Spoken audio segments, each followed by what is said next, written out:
Turabasuje mwese mukurikiye Zen TV, reka twizere ko mumeze neza mwese aho muherereye mu mande enye z'isi. Nitwa Jay narikunda ibitekerezo by'abagore, amwe mu makuru ari gucaracara hano nk'uko twamenyereje kubaha amakuru abagezweho, amwe mu makuru ari gucaracara ku mbuga nkoranyambaga no ku bindi binyamakuru bigiye bitandukanye. Nuko uwitwa Turahirwa Moses wa Motions ari mu maboko y'ubugenzacyaha. Ese nibyo kuyu muhungu wigeze ku mutoni kuri Perezida Paul Kagame yaba ari mu maboko ya RIB?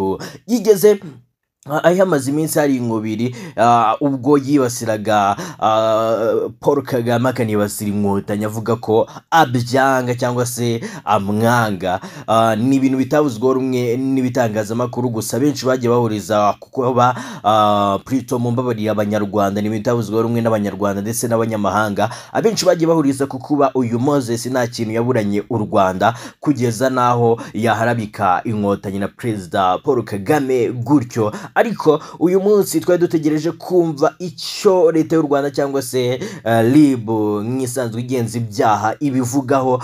None mu mugoroba nibwo hasohotse inkuru ivuga ko ubwo Dr Murangira Thierry yemeje ko uru rwego rwataye muri yombi Turahirwa Moses usanzwe ari umuyobozi w'inzu y'imideri ya Motion, akaba akurikiranweho gukoresha ibiyobyabwenge.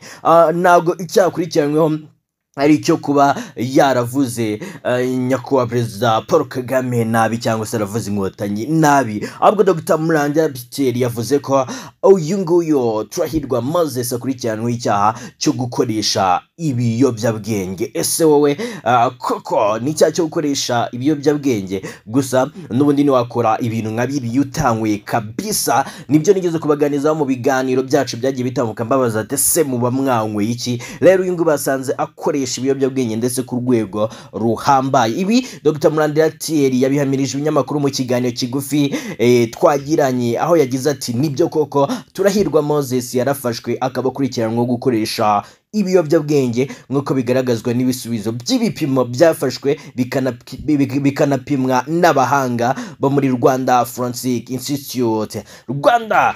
Dr Murangira Thierry abajijwe niba ibiyobyabwenge barasanze ari byo bituma agaragaza imyitwarire amaranye iminsi yanenzwe n'abatari bake, umuvugizi wa RIB yagize ati ingano y'ibiyobyabwenge basanze mu mubiri we ni nyinshi cyane, ntabwo twakirengagiza ko bigira uruhare mu byo akora. Ku bindi iperereza rirakomeje. Si ubwa mbere rero uyu Turahirwa Moses akurikiranyweho icyaha cyo gukoresha ibiyobyabwenge, kuko no muri 2023 yakurikiranweho ibyaha bisa nk'ibi, gusa aza gufungurwa by'agateganyo n'urukiko rwisumbuye rwa Nyarugenge. Yitwa Turahirwa Moses.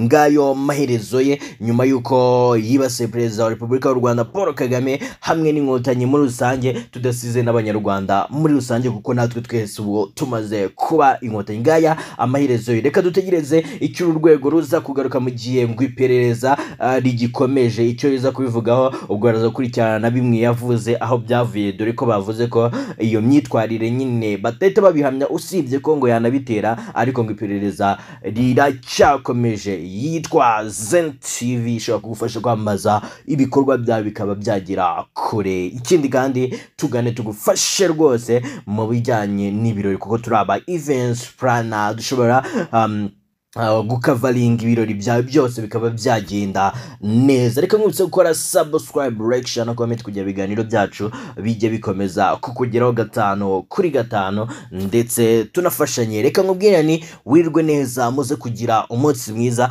ndetse muhahe muronke. Ngenda basabira umugisha ku Mana ibamera ibiryo n'amafaranga. Ni Jay narikunda ibitekerezo by'abagore. Inshallah.